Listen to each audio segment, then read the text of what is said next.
Et si le FC Barcelone s'apprêtait à frapper l'un des plus grands coups de sa décennie pour enfin refaire trembler l'Europe? On s'en rappelle tous, il y a eu l'époque glorieuse de la MSN avec Messi, Suarez et Neymar.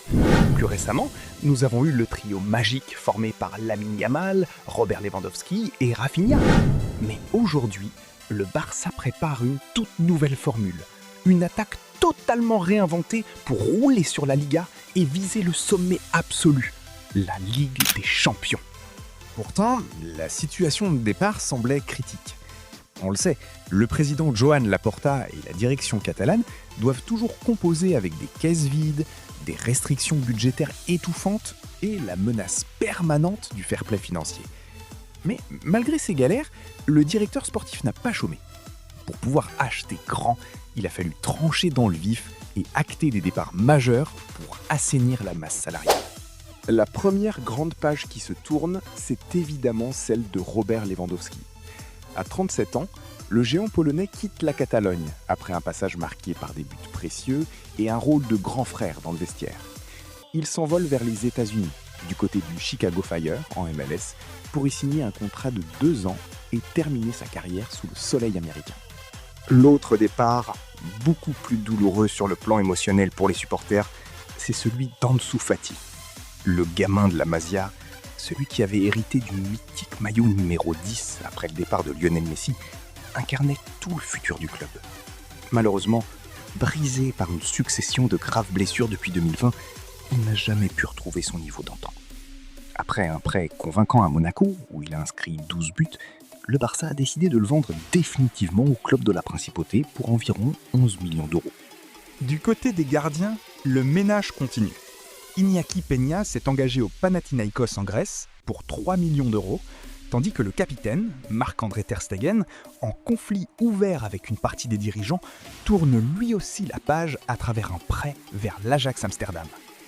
Mais le véritable séisme de ce début de mercato concerne Ferran Torres. Barré par la concurrence, l'Espagnol a plié bagage. Il a officiellement signé au Paris Saint-Germain pour un chèque avoisinant les 50 millions d'euros. Un transfert qui permet au Barça de respirer financièrement. D'autres joueurs sont également sur le départ. Le jeune Suédois Rooney Bargi, très peu utilisé, attire l'intérêt de grands clubs comme l'Olympique de Marseille ou Porto. Le milieu Marc Casado pourrait quant à lui filer en première ligue pour une somme comprise entre 20 et 25 millions d'euros. Et enfin, le cas Rafinha reste le plus brûlant. Victime de rumeurs sur des tensions financières familiales extrasportives, le Brésilien est la cible prioritaire de l'Arabie Saoudite, où Al Hilal et Al Nasser sont prêts à poser 80 millions d'euros sur la table. Même si le Barça souhaite le conserver, une telle offre pourrait être impossible à refuser. Mais alors, avec tout cet argent récolté, quelles sont les recrues qui vont porter le nouveau projet d'Hansi Flick? La plus grosse sensation de ce mercato catalan s'appelle Anthony Gordon. Arrivé en provenance de Newcastle pour la somme astronomique de 80 millions d'euros, l'ailier anglais de 25 ans débarque avec un contrat de 5 ans. Auteur de 17 buts et 5 passes décisives la saison passée, Gordon est un monstre d'intensité, de vitesse et de pressing. C'est exactement le profil d'ailier moderne capable de martyriser les défenses adverses dans le système ultra-offensif du Barça. Pour l'épauler sur les ailes, Hansi Flick a personnellement réclamé la signature de Karim Adeyemi. Arraché à Borussia Dortmund pour 29 millions d'euros, l'international allemand apporte une pointe de vitesse phénoménale. Capable de jouer sur le côté droit ou en faux numéro 9, il offre une polyvalence précieuse pour faire tourner l'effectif lors des grands rendez-vous. En défense, le Barça enregistre le retour définitif de João Cancelo.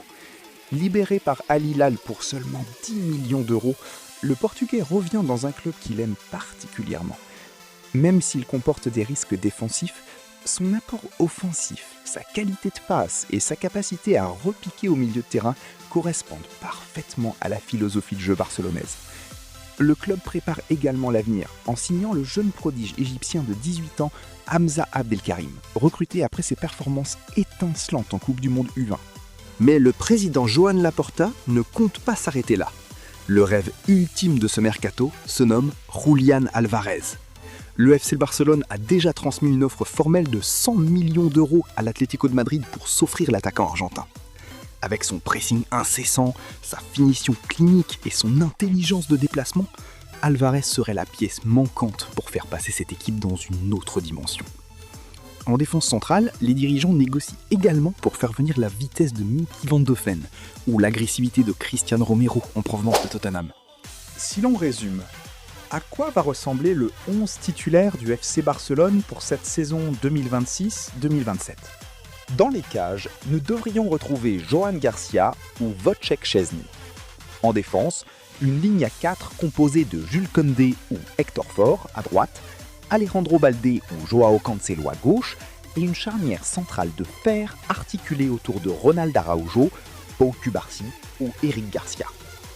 Au milieu de terrain, le maître à jouer Pedri sera épaulé par la grinta de Gavi, la maîtrise de Frenkie de Jong ainsi que la créativité de Dani Olmo et Fermín López. Et enfin, en attaque, préparez-vous au spectacle. Lamine Yamal et Adeyemi pour dynamiter le côté droit, Anthony Gordon et Rafinha pour faire la loi à gauche, et potentiellement Julián Alvarez en pointe pour conclure les actions. Sur le papier, la métamorphose est spectaculaire. Le Barça ne s'est pas contenté de remplacer des joueurs, le club a injecté une dose massive de vitesse, d'agressivité et de jeunesse. La vraie question maintenant est de savoir si la mayonnaise va prendre sous les ordres d'Hansi Flick et si cette équipe aura la maturité nécessaire pour rivaliser avec l'armada du Real Madrid. Alors selon vous, ce nouveau FC Barcelone est-il armé pour aller chercher la Ligue des Champions dès cette année ? Dites-moi ce que vous en pensez dans les commentaires. N'oubliez pas de laisser un gros pouce bleu pour soutenir la chaîne et abonnez-vous en activant la cloche pour ne rater aucun des prochains décryptages Mercato. À très vite!